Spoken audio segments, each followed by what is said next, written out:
Okay, first question തന്നെ വേറൊരു മെത്തേഡിൽ ചെയ്യുവാണ്. അപ്പോൾ first question, equation of the circle passing through the points 0, 0, 10, 0 and 0, 4. നമ്മൾ ജനറൽ ഇക്വേഷൻ പഠിച്ചിരിക്കുന്നത് എന്താണ്?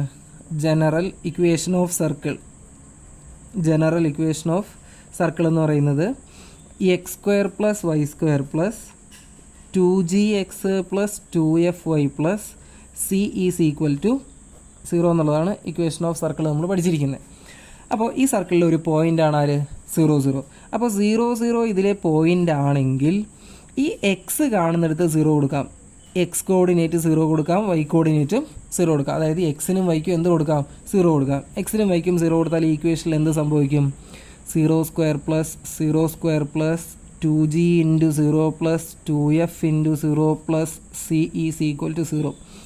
ഇത് 0 ആണ്, ഈ ടേം 0 ആണ്, ഈ ടേം 0 വരും, ഈ ടേം 0 വരും. ഫൈനൽ c = 0 എന്ന് കിട്ടും. അതായത് ആ ഇക്വേഷൻ ഓഫ് സർക്കിളിൽ ഈ സിയുടെ വാല്യൂ എത്ര?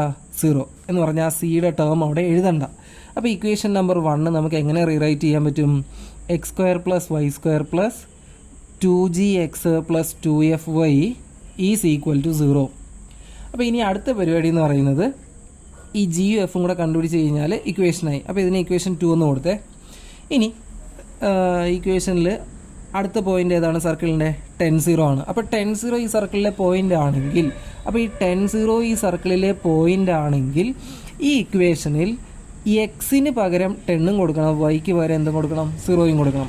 അപ്പോൾ 10, 0 ഇതിൽ കൊടുത്തു കഴിഞ്ഞാൽ 10² + 0² + 2g × 10 + 2f × 0 = 0. അതായത് എക്സ് കാണുന്ന രണ്ട് സ്ഥലത്തും 10 കൊടുത്തു, വൈ കണ്ട രണ്ട് സ്ഥലത്തും 0 കൊടുത്തു. അപ്പോൾ 10² 100 ആണ്, 0² എഴുതണ്ടല്ലോ. 2g × 10 എന്ന് പറയുമ്പോൾ 20g വരും. 2f × 0 ഈ ടേമും 0 ആയി പോകും, = 0. അപ്പോൾ 20g = 100 റൈറ്റ് സൈഡിലേക്ക് പോയാൽ -100, g = -100 / 20. 0 ക്യാൻസൽ ചെയ്തു. അപ്പോൾ ജിയുടെ വാല്യൂ എത്ര? -5. അപ്പോൾ അതവിടെ നിൽക്കട്ടെ. ഇനി ആ സെക്കൻഡ് ഇക്വേഷൻ ഒന്നും കൂടെ എഴുതുവാണേ. സെക്കൻഡ് ഇക്വേഷൻ എന്താണ്? x² + y² + 2gx + 2fy = 0. ഇനി സെക്കൻഡ് പോയിൻ്റ് എന്താ തന്നിരിക്കുന്നത്? 0, 4.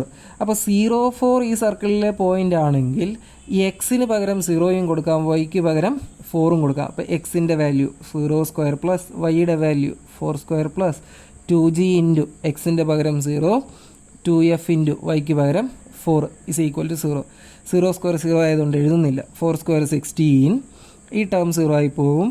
2f × 0 എന്ന് പറയുമ്പോൾ 8f = 0.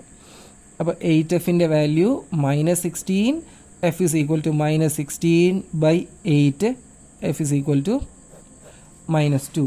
അപ്പോൾ എഫിൻ്റെ വാല്യൂ ആയി, ജിയുടെ വാല്യൂ ആയി. നമ്മുടെ ഇക്വേഷൻ എന്താണ്? ആ സെക്കൻഡ് ഇക്വേഷൻ തന്നെയാണ് കേട്ടോ.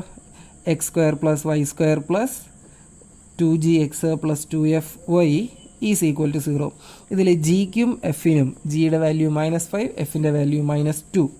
അപ്പോൾ x² + y² + 2 × ജിക്ക് പകരം -5 × x, 2f എഫിൻ്റെ വാല്യൂ -2 കൊടുക്കണം, × y = റൈറ്റ് സൈഡ് 0.